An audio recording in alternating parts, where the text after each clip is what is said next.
India द्वारा भेजा गया ये जो आदित्य L1 मिशन है ये काफी कारगर साबित होगा। बेसिकली सन के बारे में एक कंप्लीट जानकारी हमें देगा और काफी दिन तक ये वहां पे रह भी सकता है। जो बेसिकली हमारे पृथ्वी के आसपास सैटेलाइट्स घूमती रहती हैं, अगर एक बार इन सोलर विंड्स को स्टडी कर लिया गया तो इन सोलर विंड्स के जितने भी खतरे हैं उनसे हम बच सकते हैं। सबसे पहले मैं आपको बता दूं, सन हमारे सोलर सिस्टम का और हमारा सबसे नजदीकी स्टार है जो पृथ्वी से, हमारी अर्थ से औसतन लगभग 15 करोड़ किलोमीटर दूर है। अगर हम बात करें कोर की, तो कोर वही जगह है जहां पे हीलियम और हाइड्रोजन न्यूक्लियर फिजन के द्वारा एनर्जी में कन्वर्ट होते हैं। वैसे माना जाता है कि 13.7 billion years ago big bang हुआ था। उस बिग बैंग के थ्रू जितनी सेलेस्टियल बॉडी है वो सारी की सारी बनी थी। इनसे हमें काफी नुकसान हो सकता है, लेकिन हमारे अर्थ के पास एक सुरक्षा कवच मौजूद है। कि आखिर कोरोना और फोटोस्फीयर में इतना टेम्परेचर डिफरेंसेस क्यों है? क्यों फोटोस्फीयर का टेम्परेचर बल्कि ज्यादा होना चाहिए, लेकिन टेम्परेचर ज्यादा है आउटर मोस्ट लेयर कोरोना का।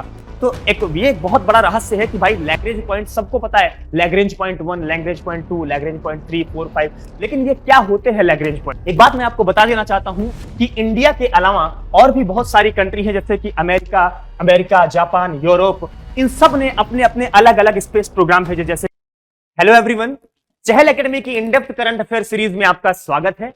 इस इनडेप्थ एनालिसिस के अंतर्गत हम जितने भी करंट अफेयर के टॉपिक्स हैं उनको 360 डिग्री अप्रोच के साथ कवर करेंगे, ताकि आपकी तैयारी को एक सही दिशा मिल सके और आप एग्जाम में अच्छा आंसर लिख पाएं। आज का जो बेसिकली हमारा टॉपिक है, अभी हाल ही में इसरो द्वारा लॉन्च किया गया Aditya L1 mission. Science and technology में अगर हम स्पेस टेक्नोलॉजी की बात करें तो इसरो और उससे जुड़े मिशन से सवाल हमेशा, चाहे फिर वो प्रीलिम्स में हो और मेंस में हो, हमेशा पूछे जाते हैं। और खास करके ऐसे समय पर जब इंडिया एक स्पेस सुपर पावर के रूप में उभर करके सामने आ रहा है, तो ऐसे प्रश्नों का पूछा जाना लाजमी है।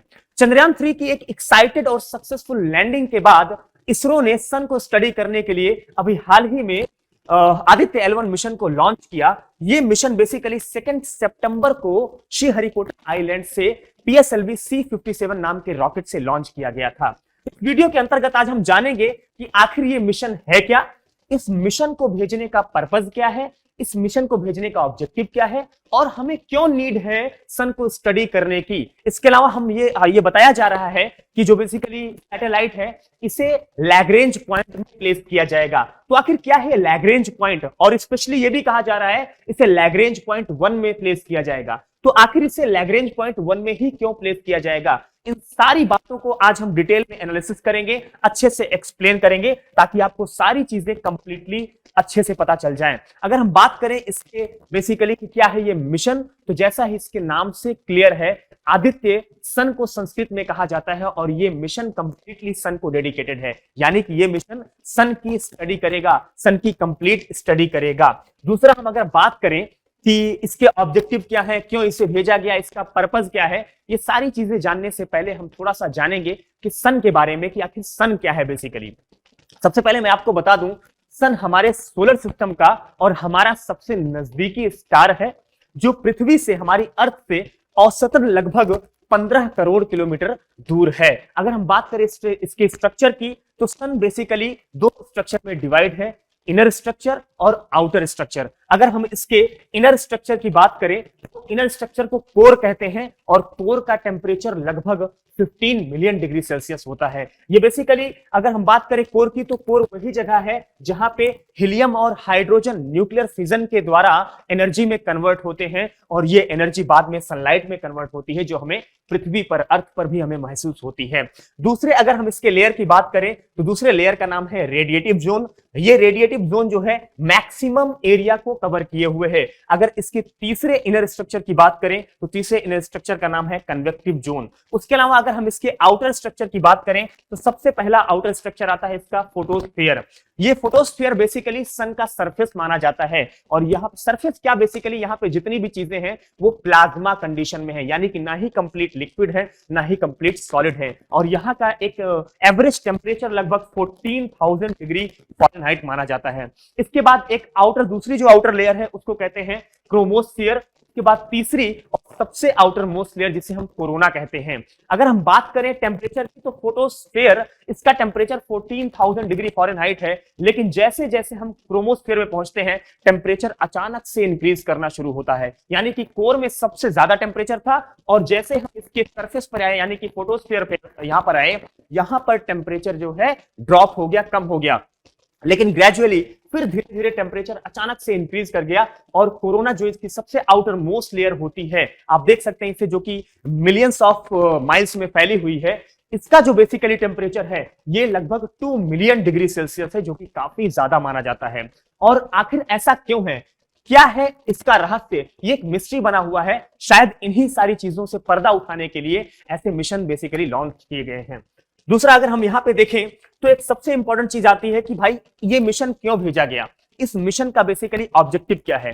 तो सबसे पहले तो ये सन की स्टडी करेगा, यानी कि सबसे पहले ये बताएगा कि सन का ओरिजिन कब और कैसे हुआ है। वैसे माना जाता है कि 13.7 billion years ago big bang हुआ था। उस बिग बैंग के थ्रू जितनी सेलेस्टियल बॉडी है वो सारी की सारी बनी थी। जैसे कि हम बात करें सन बना और भी बहुत सारे स्टार बने। उसके अलावा 4.6 बिलियन ईयर्स अगो हमारी अर्थ और बाकी सारे प्लैनेट का फॉर्मेशन हुआ। तो इस पूरे के पूरे ओरिजिन को स्पेशली समझने में काफी मदद मिलेगी। इसके अलावा जो सोलर विंड्स होती हैं, इनके कॉम्पोजिशन को, इनके डायनेमिज्म को समझने में काफी मदद मिलेगी। अगर हम सोलर विंड की बात करें तो ये सोलर विंड बेसिकली इसके आउटर मोस्ट लेयर जो कोरोना होते हैं वहां से चार्ज पार्टिकल्स के रूप में ये रिलीज होती हैं और रिलीज होकर के स्पेस में फैलती हैं, ये अर्थ की तरफ भी आती हैं। इनसे हमें काफी नुकसान हो सकता है, लेकिन हमारे अर्थ के पास एक सुरक्षा कवच मौजूद है। इस सुरक्षा कवच का नाम है मैग्नेटिक फील्ड। यानी कि ये एंटर तो करती हैं, लेकिन हमारी जो अर्थ की मैग्नेटिक फील्ड है इनको रोक लेती है,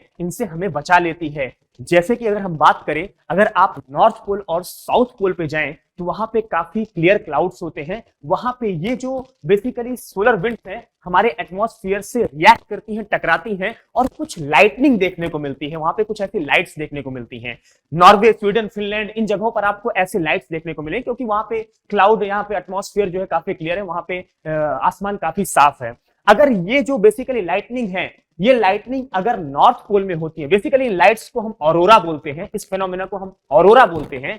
अगर यही लाइटनिंग नॉर्थ पोल में होती है तो इसे ऑरोरा बोरियोलिस बोलते हैं। अगर यही साउथ पोल में होती है तो इसे ऑरोरा ऑस्ट्रियोलिस बोला जाता है बेसिकली।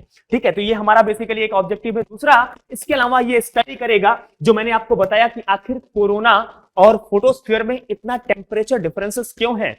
क्यों फोटोस्फीयर का टेम्परेचर बल्कि ज्यादा होना चाहिए, लेकिन टेम्परेचर ज्यादा है आउटर मोस्ट लेयर कोरोना का।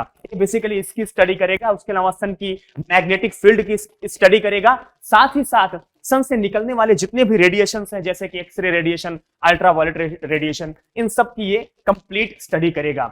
ये स्पेसक्राफ्ट बेसिकली अर्थ से 1.5 मिलियन किलोमीटर दूर, यानी कि लगभग 15 लाख किलोमीटर दूर एक लैग्रेंज पॉइंट में स्टैब्लिश किया जाएगा। सवाल यहां पे सबसे बड़ा यह है कि आखिर ये लैग्रेंज पॉइंट होते क्या हैं।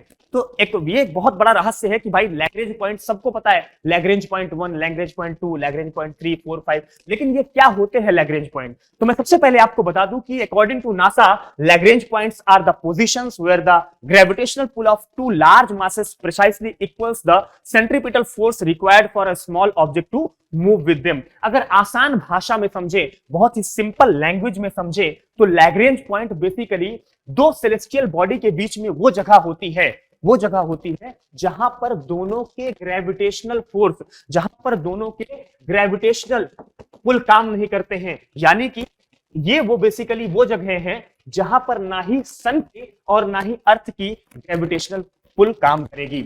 मान लीजिए अगर यहाँ पे कोई ऑब्जेक्ट है, अगर सन की ग्रेविटी काम करेगी यहाँ पे तो इसे अपनी तरफ खींच लेगी, और अगर अर्थ की ग्रेविटी काम करेगी तो इसे अपनी तरफ खींच लेगी। लेकिन ये कुछ पॉइंट्स ऐसे हैं L1, L2, L3, L4, L5 जहां पर ना ही अर्थ की और ना ही सन की ग्रेविटी काम करती है। बेसिकली इसे एक मैथमेटिशियन थे जिन्हें जोसेफ लुइस लैग्रेंज ने ये बेसिकली कॉन्सेप्ट दिया था। इसे कुछ इस तरीके समझते हैं जैसे हमारी अर्थ है और ये सन है, तो ये पूरा का पूरा एरिया सन की मैग्नेटिक फील्ड से घिरा हुआ है और ये पूरा एरिया अर्थ की मैग्नेटिक फील्ड से घिरा हुआ है, यानी कि अर्थ के ग्रेविटेशनल पुल से घिरा हुआ है। इस जगह पर अगर कोई चीज है, यहां पर ना ही अर्थ की और ना ही सन की ग्रेविटी काम करेगी, यानी कि यहां पर अगर कोई ऑब्जेक्ट होगा तो वो एक हेलो ऑर्बिट मतलब लाइक दिस, हेलो ऑर्बिट में वो घूमता रहेगा, यानी कि वो ना इधर खिंच सकेगा ना इधर जा सकेगा। अगर वो दोनों तरफ नहीं खिंच सकता तो स्टेबल होके बहुत इजीली जो है सन को मॉनिटर कर सकता है। उसके अलावा ये L1 एक ऐसी पोजीशन है, वैसे L2, L3, L5, L4 यहां भी प्लेस किया जा सकता था, लेकिन L1 एक ऐसी पोजीशन है जहां से सन को एक डिस्टेंस, दूसरा यहां से सन को और उससे निकलने वाली रेडिएशंस को बहुत इजीली ऑब्जर्व किया जा सकता है, बहुत इजीली देखा जा सकता है।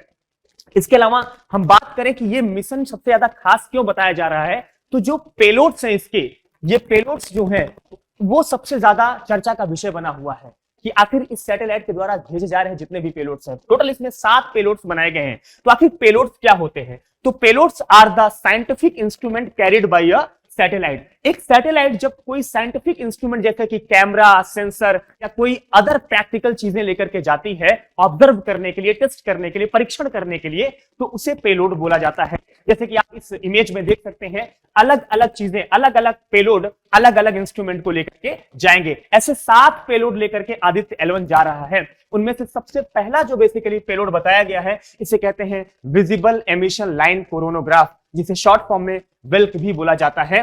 और ये सन की जो आउटर मोस्ट लेयर है कोरोना और उसके टेम्परेचर की स्टडी करेगा।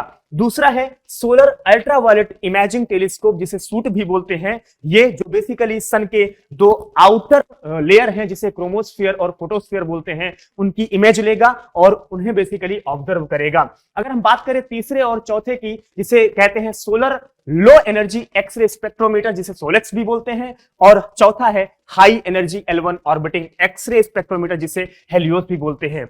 ये दोनों जो पेलोड्स हैं, ये बेसिकली सन से निकलने वाली जो एक्सरे रेडिएशन है उनको कंप्लीटली देखेंगे कि आखिर ये एक्सरे रेडिएशन इतनी खतरनाक क्यों हो सकती हैं।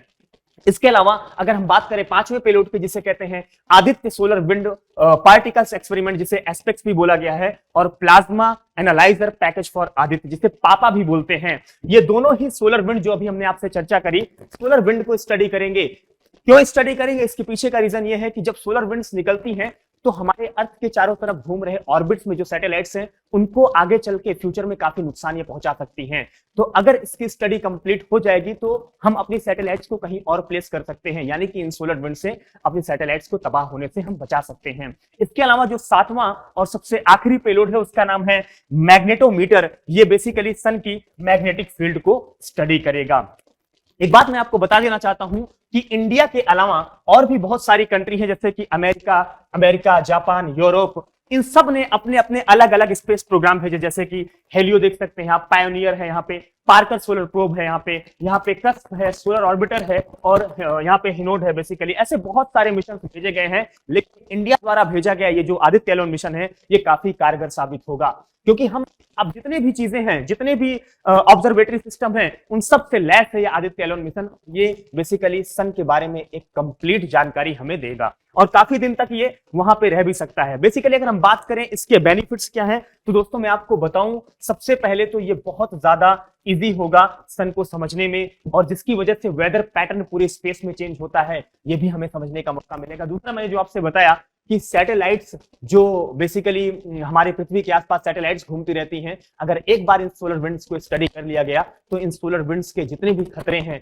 उनसे हम बच सकते हैं। हाँ, कुछ चैलेंजेस जरूर हैं इसके सामने, जैसे कि जब ये आदित्य L1 मिशन वहां पे L1 पॉइंट पर, लैग्रेंज पॉइंट 1 पर स्टैब्लिश किया जाएगा, तो ऐसी कंडीशन में सन से आ रही highest temperature, high solar energy से को फेस करना काफी चैलेंजिंग होगा। दूसरा, डिस्टेंस की अगर बात करें तो डिस्टेंस काफी दूर है, इसीलिए पता नहीं क्लियरली सही विजिबल हो पाए चीजें या ना हो पाए। तो इन सारी चीजों को बेसिकली अगर देखा जाए मोटे तौर पर, तो एक बहुत बड़ा और बहुत ही ज्यादा इंपॉर्टेंट ये मिशन साबित होगा।